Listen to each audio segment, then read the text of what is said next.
गोरखनाथ बहुत ही सिद्ध योगी थे।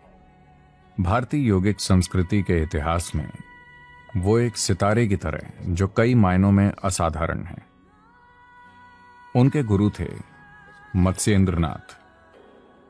मत्स्येंद्रनाथ को लोग खुद शिव के रूप में देखते हैं। वो उनसे कम नहीं है, बस वो थोड़ा बाद में आए, मगर वो शिव जैसे ही हैं, उन्हें इसी तरह देखा जाता है। तो गोरखनाथ उनके शिष्य थे। गोरखनाथ अपने गुरु के घोर भक्त थे। मत्स्येंद्रनाथ ने देखा ये युवक किसी सिपाही की तरह बनता जा रहा है, वो बहुत उग्र हो रहा है। अपने गुरु के लिए उसका प्यार इतना तीव्र है कि वो एक सिपाही की तरह बनता जा रहा है, योगी की तरह नहीं। तो उन्होंने उन्हें हिमालय चले जाने और वहां 14 साल साधना करने को कहा। तो वो चले गए, मगर वो इस तरह बने हैं। उनके लिए ये सारी साधना, सब कुछ जो वो करते हैं, वो बस इसलिए क्योंकि गुरु ऐसा कहते हैं। उनके लिए उनके गुरु ही सब कुछ हैं, गुरु के प्रति पूरे समर्पित। तो जब वो हिमालय में बैठे 14 साल, हर दिन हर पल वो बस पल गिन रहे थे कि कब 14 साल बीतेंगे और मैं अपने गुरु के पास वापस जाऊंगा। साथ ही वो साधना भी करते रहे। 14 साल की इस साधना के कारण उनके अंदर कई संभावनाएं आ गईं। उन्होंने उनका इस्तेमाल नहीं किया, वो उन संभावनाओं के बारे में जानते थे। Then he came back. फिर वो लौट आए उस पहाड़ पर जो दक्कन के पठार के शुरू में है, जहां से पश्चिमी घाट शुरू होते हैं, बॉम्बे से बस 160 से 200 किलोमीटर दक्षिण में। अब उस पहाड़ को गोरखनाथ पर्वत कहा जाता है। उसका नाम उनके नाम पर पड़ा। आज भी वहां लोग होते हैं। मुझे थोड़ा समय उनके साथ बिताने का मौका मिला, तो वो पूरा सफर करके वापस नीचे आए। देखिए, आपको ये सारी व्यवस्था समझनी होगी। पैदल चलकर हिमालय तक जाना, वहां 14 साल रहना और फिर पूरा सफर तय करके वापस नीचे आना, बस एक तीव्र विचार और भावना के साथ कि वो अपने गुरु की मौजूदगी में होना चाहते हैं। It's not a small thing. ये कोई छोटी चीज नहीं है। हिमालय चढ़ना, 14 साल वहां इंतजार करना और वापस आना, पूरा पैदल चलकर। जब वो आए, जिस गुफा में मत्स्येंद्रनाथ रहते थे, उसके ठीक बाहर एक साधु था, एक दूसरा योगी था जो वहां पहरा दे रहा था। तो वो वापस आए तो इस योगी ने उन्हें रोका और कहा, तुम गुफा में नहीं घुस सकते। गोरखनाथ बोले, क्या मैं गुफा में नहीं घुस सकता? मैं अपने गुरु से नहीं मिल सकता? मैं 14 साल से इंतजार कर रहा हूं। वो बोला, नहीं, आप नहीं घुस सकते। गोरखनाथ ने अपना आपा खो दिया। उन्होंने उस योगी को परे धकेला और गुफा में घुस गए। जब वो गुफा में गए तो वहां मत्स्येंद्रनाथ नहीं थे, गुरु वहां नहीं थे। तो वो व्याकुल हो उठे, कहां है वो? तो वो बाहर आए और योगी से पूछा, गुरु कहां है? वो बोला, मैं तुम्हें नहीं बताऊंगा। मैंने तुम्हें गुफा में घुसने से मना किया था, तुम मुझे धक्का देकर चले गए, मैं तुम्हें नहीं बताऊंगा। तो गोरखनाथ ने अपने तंत्र का इस्तेमाल किया और योगी के दिमाग में जो कुछ था उसे बाहर निकाल लिया और सीधा वहां पहुंचे जहां गुरु थे। उन्होंने गुरु की छुपने की जगह को ढूंढ निकाला।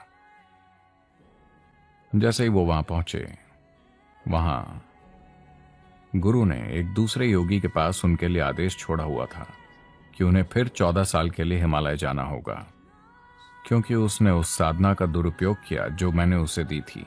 मैंने उसे साधना आध्यात्मिक विकास के लिए दी थी, मगर उसने किसी और के मन में घुसने के लिए उसका इस्तेमाल किया, जो किसी योगी को कभी नहीं करना चाहिए। फिर से 14 साल। तो गोरखनाथ ने पूछा, क्या इस समय को कम करने का कोई उपाय है? अगर तुम एक असंभव रूप से कठिन आसन में बैठो तो हम उस समय को आधा कर देंगे, 7 साल। यह असंभव रूप से कठिन आसन है। वो इस तरह अपने बाएं पैर की उंगलियों पर बैठे, एड़ी मल द्वार पर मूलाधार में, और दाहिना पैर पालथी में। इसे आज भी गोरखनाथ आसन कहा जाता है।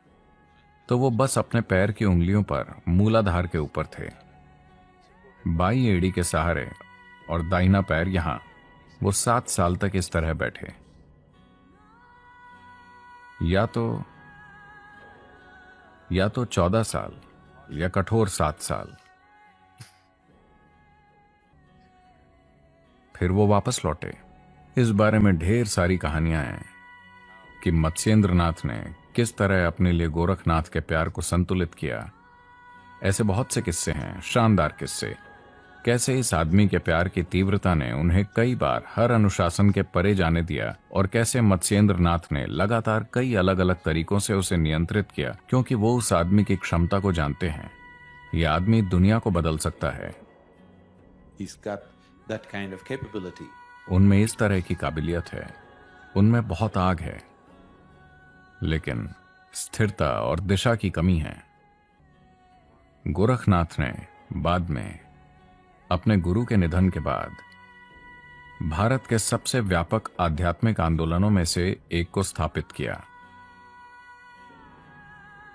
अगर आप किसी को देखते हैं जिसके कान में एक बड़ी बाली हो, एक बड़ी बाली, आमतौर पर हड्डी की बाली, मतलब वो एक गोरखनाथी है। आमतौर पर आज भी गोरखनाथी हमेशा एक छड़ी और एक कुत्ता अपने साथ लेकर चलते हैं। वो कुत्तों से प्यार करते हैं। वो अपने कुत्तों को अपने कंधे पर लेकर चलते हैं। वो उन्हें चलने नहीं देते। ठीक है, हर समय उनके पास कुत्ते होते हैं जिनका रंग गहरा काला होता है। वो कोई दूसरा कुत्ता नहीं रखते, बस काले कुत्ते। और वो अपने कुत्तों से बहुत प्यार करते हैं। उनके कुत्तों को अच्छा खिलाया पिलाया जाता है। वो मोटे ताजे और अच्छे होते हैं और वो उन्हें चलने नहीं देते। वो उन्हें उठाकर सैकड़ों मील चलते हैं। तो गोरखनाथियों को आमतौर पर इन दिनों नाथी या कनफट कहा जाता है, क्योंकि उनके कान में एक छेद होता है, तो उन्हें कनफट कहा जाता है। वो आज भी लोगों का बहुत उग्र समूह होता है। उसे काफी बुरे समय से गुजरना पड़ा, मगर अब भी ये उन समूहों में से एक है जिसमें सच्चे साधक हैं जो हजारों साल बाद भी सक्रिय हैं। नाथियों का एक आश्रम है। सिद्धि प्राप्त करने वाले नाथियों की ढेर सारी समाधियां हैं।